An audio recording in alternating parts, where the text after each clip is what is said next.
Good morning, students. Before lecture, I have tell you about we have learned about the EU and the ASEAN. These are the two organizations which was very powerful. Afterward, these organizations, the new country was emerged. That was is the China. Now I will tell you about the rise of Chinese economy. How has the rise of Chinese economy come as a third alternative to the world power? China, which is known as the third alternative power, it has done many economic reforms in 1978. Afterward, this because of large population, landmass resources, regional locations, and political influence has added to its power, and it made the third alternative power in the world. It adopted the Soviet model in the Chinese economy. In 1949, China got freedom. Mao was the leader of the Communist Revolution. After the revolution, People's Republic of China was established. China adopted a new model that is known as the Soviet model. This model was to create a state-owned heavy industry sector from the capital gained from the agriculture. Afterward, Chinese economies grew at respectable rate 5 to 6%. People thinking about under this model they get employment, social welfare and other developing welfare schemes. But afterwards China has many reforms has done by Chinese economy by the Chinese leaders, that is it adopted open door policy. In 1978, Deng Xiaoping announced that the open door policy and economic reforms in China. Market economy was introduced in 1982. Privatizations was started. It was first started in agriculture in 1982 and then in industry in 1998. Four areas was modernized. That one is the agriculture, industry, science and technology. It was in 1973. Afterwards, China has taken many steps to open its economy. That is very important question for you. That is, in what ways does the Chinese present economy differ from a command economy?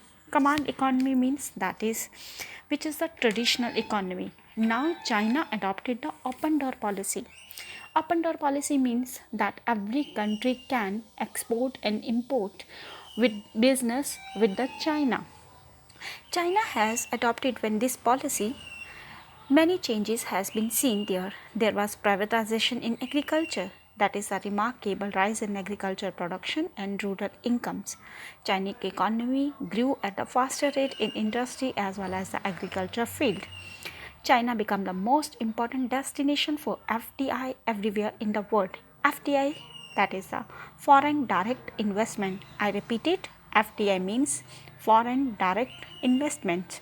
Many SEZ was started in the foreign trade. While the Chinese economy was improved dramatically, but not China, everywhere in China has received the benefit of the reforms. I am telling you about that is that China has improved its economy, but till afterward this economy improved, the benefit was not as gained by the China because of there is many things you can see there. Unemployment has rises in China, near the 100 million people looking for the job. It means there was unemployment in China. Female unemployment and condition of works are as bad as in the Europe in 18th and 19th century. Corruption has increased, environmental degradation has been increased, economic inequality has been increased between the rural and the urban areas. Students, you have to learn this question. That one is a very important question. While the Chinese economy has improved, it means China has improved its economy, but its results are not same. That is most important question. Now I am telling you about at the India-China's relation.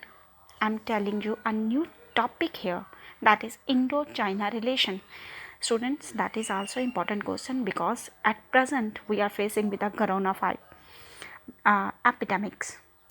It is started by the China, and now that is the most important question for your exam, Indo-China relations. Now I am telling you relations between the India and the China.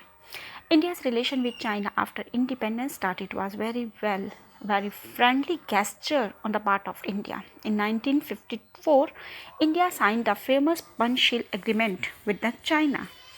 But after 1957, many issues were rises between the China and its relations. That is, you have to learn that was Panchshil agreement. It is signed between Pandit Jawaharlal Nehru, who was the Prime Minister of India, and the President of China, Zhou Enlai, 1954. There is a friendly relation in starting, that is India and China. India and China were great power in Asia before the advent of Western imperialism. After India regained its freedom from Britain and China expelled for foreign powers and provided help for Chinese liberalization as People Republic of China. Do you know, students, when India got the freedom from the Britain, when we got freedom in 1947, then the next step India took, that was very important. India wanted that China should be also free just like as in India. In case of Indo-China relation, the slogan of Hindi Chini Bhai Bhai, Hindi Chini Bhai Bhai was very popular there. India also wanted that China should be free country, so it should be liberty there. Then after some time, there was a controversial relation between India and China. We are friendly relation with China, but after some time or even some, you can say there are some topics or even you can say some issues where the China has not good for us.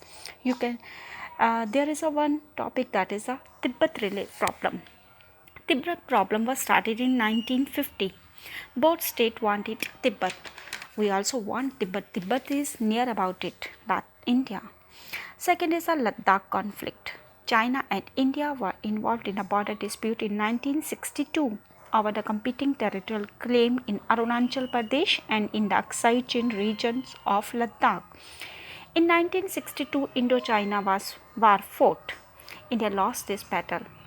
Many steps has been taken to improve the relation between India and China.